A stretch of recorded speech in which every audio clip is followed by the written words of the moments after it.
ஸ்ரீ நத்த மாரியம்மன் அருள்வாக்கு நிலையம், சிவகங்கை மாவட்டம், சிங்கமுனரி. Contact number 85 31 99 86 97. நீங்கள் என்ன நினச்சி அம்மாட்ட குறி வைக்கிறீங்களோ அதை சொல்லி அப்படியே தீர்வு கொடுப்பாங்க. இறந்தவ வந்து பேசுவாங்க. நேரில் வர முடியாதவங்க ஆன்லைன்லையும் பார்த்துக்கலாம். அம்மா சொன்ன கதை. ஒரு வீடு கட்ட செங்கல், மண், சிமெண்டு எல்லாம் வாங்கி வச்சுட்டு கொத்தனார்கிட்ட வந்து வீடு கட்டுறதுக்கு வேண்டிய சாமியெல்லாம் நாங்கள் வாங்கி வச்சிட்டோம் அப்படின்னு சொல்லி வீடு கட்டுறவங்க சொல்லியிருக்காங்க. அது கொத்தனார் கேட்டாராம், எல்லாம் வாங்கி வச்சிட்டீங்க, வானம் பிரிக்கிறதுக்கு கடப்பாறையும் கோடாரியும் வாங்கி வச்சுருக்கீங்களா அப்படின்னு கேட்டுக்காங்க. அதுக்கு அவங்க அதை வாங்கி வைக்கலை.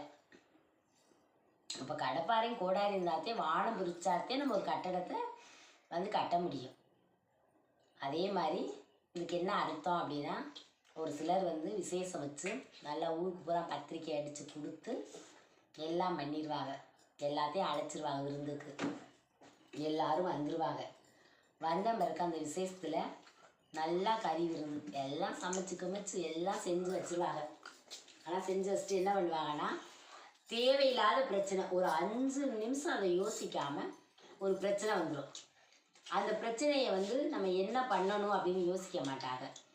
அந்த சின்ன பிரச்சனையை பெரிய பிரச்சனையாக்கிடுவாங்க. பெரிய பிரச்சனையாக்கி அந்த விசேஷத்தை அப்படியே நிப்பாட்டுற அளவுக்கு கொண்டு போய் எத்தனையோ இடத்துல அந்த விசேஷத்தை பிரச்சனைனால நிப்பாட்டியிருக்காங்க. இதில் என்ன அர்த்தம்? நம்ம எல்லாருக்கும் விருந்து வச்சிட்டோம், விருந்துக்கு அழைச்சிட்டோம். இந்த கோடாரியும் கடப்பாறை இல்லைன்னா எப்படி பள்ளம் தோண்ட முடியாதோ, கட்டடத்தை எழுப்ப முடியாதோ, அதே மாதிரி ஒரு கோபம், மனுஷனுக்கு கோபமானது, நம்ம படுற கோபத்தினால அந்த விசேஷமே நின்று போயிடுது. ஒரு 10 நிமிஷம் நம்ம யோசிச்சு பார்த்தா, நம்ம ஒரு விசேஷத்தை வச்சுட்டோம், அந்த விசேஷத்தில் வந்து நல்லதும் இருக்கும் கெடுதல் இருக்கும். ஒன்றும் நம்ம விசேஷம் நடத்துகிறவனால பிரச்சனை வரும், இல்லை வெளியாளுகனால பிரச்சனை வரும்.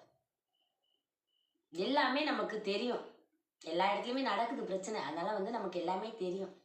நம்ம என்ன பண்ணணும்னா வந்து யோசித்து எந்த பிரச்சனை வந்தாலும் நம்ம என்ன விசேஷம் வச்சுருக்கோம், என்ன காரியம் வச்சுருக்கோம், அந்த காரியத்தை நம்ம கண்ணும் கருத்துமாக இருந்து முடிக்க பார்க்கணும்.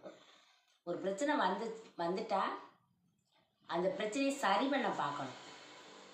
அதை விட்டு எல்லாரும் என்ன பண்ணுவாங்கன்னா, பிரச்சனை வந்ததும் எல்லாரும் வந்து அந்த பிரச்சனையை வந்து சிறுசை வந்து சரி எல்லார்கிட்டையும் சொல்லி சரி பிரச்சனை இல்லாமல் பார்த்துக்குவோம், அமைதியாக இருங்க, நம்ம கேட்போம் அப்படின்லாம் சொல்ல மாட்டாங்க.